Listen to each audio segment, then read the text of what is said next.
The most improved player on our team, I don't know if you remember, he's been around for a little bit. He hadn't played much. He's had a kind of an injury-plagued career since he's been with us.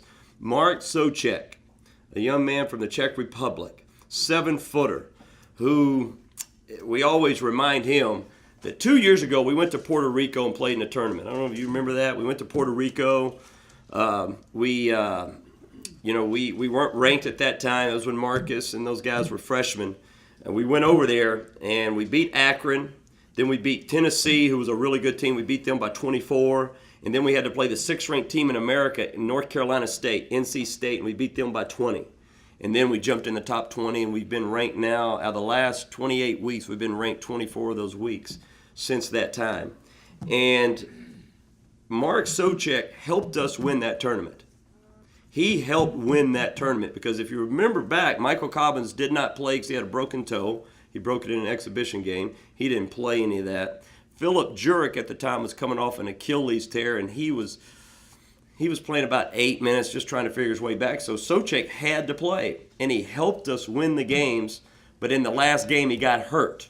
This was 2 years ago, and he's never been the same until right now. So we remind him what he could be, and in the last night's scrimmage, he scored 16 points.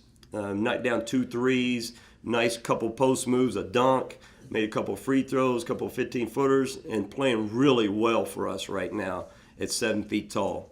But the greatest thing about our team, and we've got some freshmen that are just the toughest freshmen I've ever coached. And I've been doing this a long time. The toughest freshmen I've been around.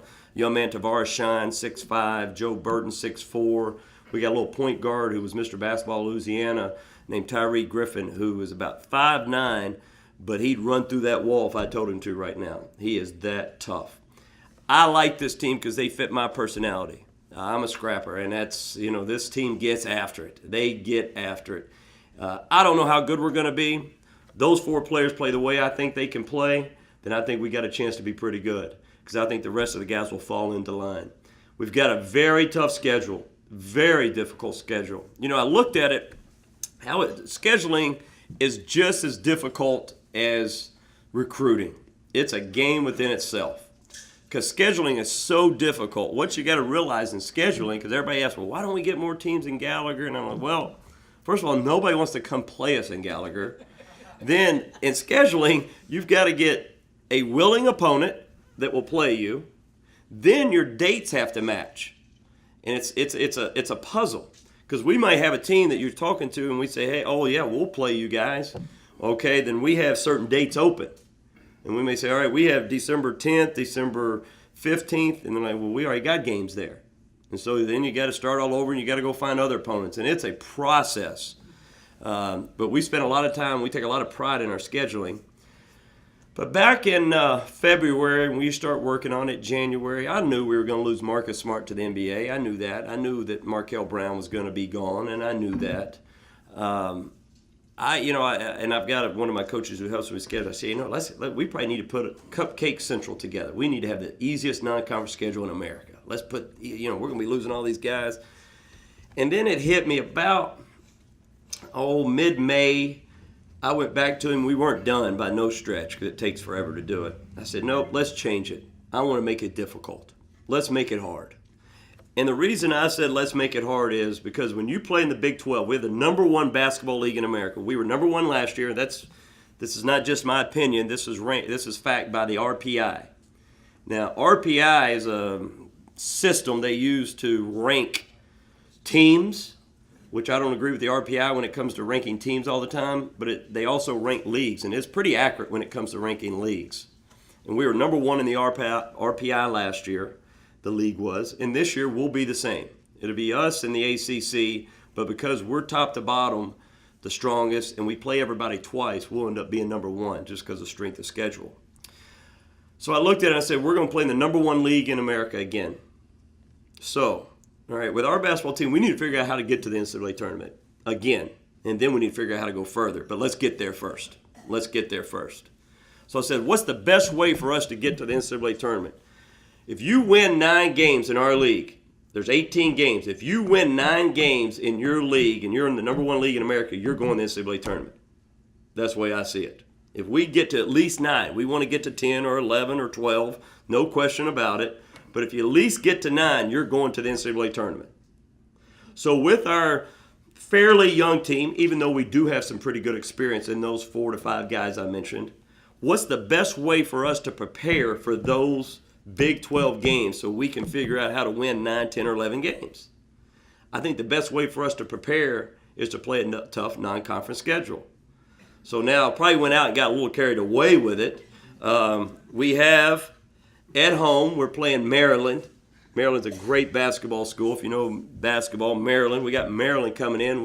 That took us forever to talk them into it to get them over here, but that's a great game for all you fans to come watch. Maryland's coming to Gallagher-Iba Arena, big game. We got Middle Tennessee, who's been to 2 out of the last 3 NCAA tournaments. Great basketball tradition in Middle Tennessee. Then we've got North Texas coming in. That's traditionally in the last 5 years has been pretty good. Last year they weren't great.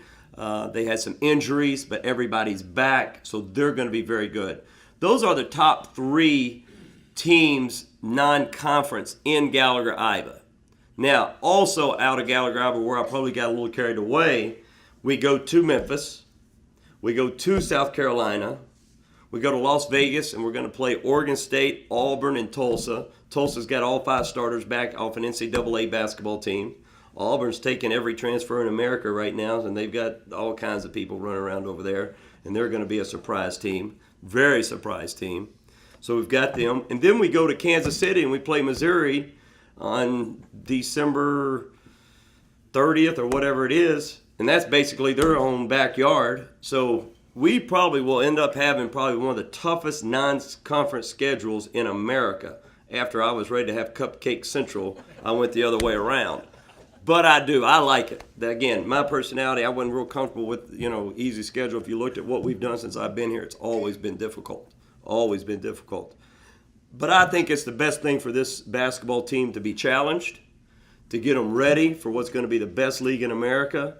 And I'm enjoying coaching this basketball team as much as I've enjoyed it.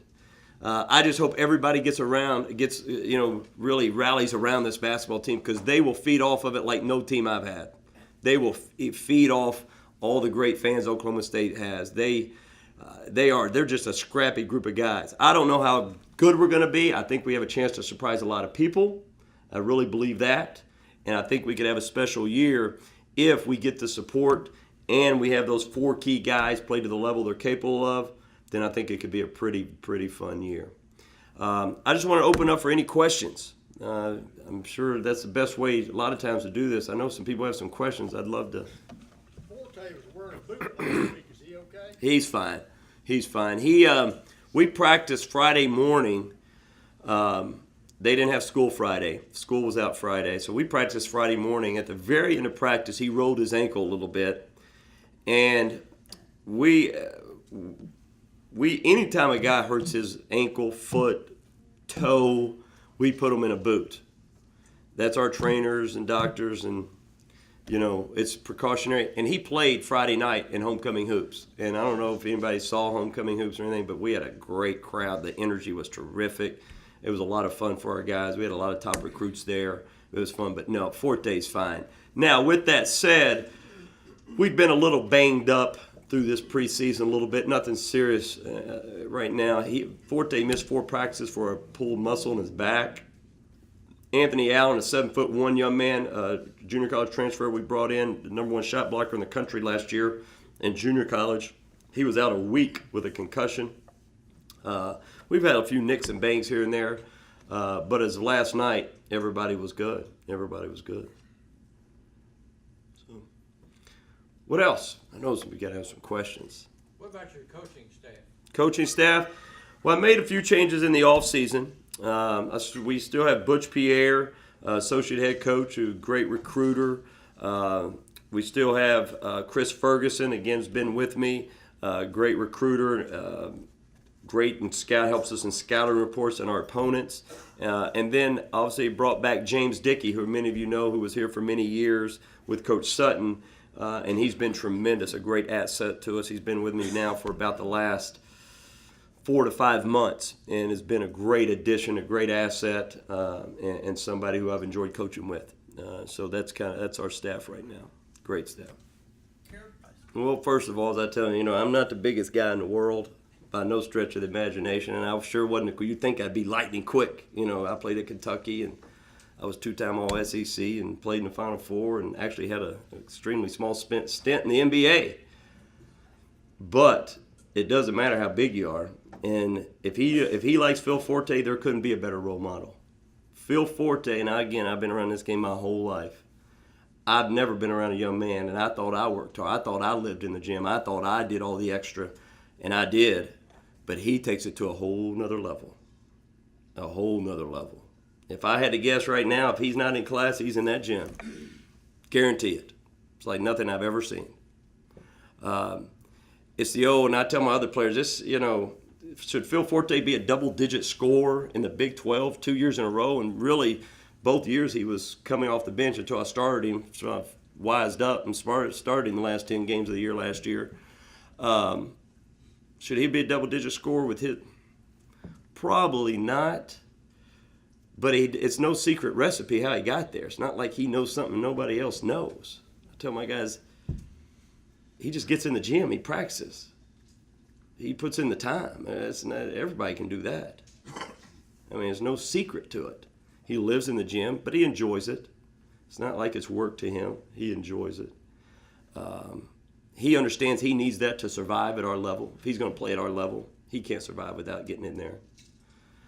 There's so many other guys on our team that has probably more talent, more size, more quickness, but they don't get in the gym like he does. If everybody, I told him, man, y'all have the best example in America on your team.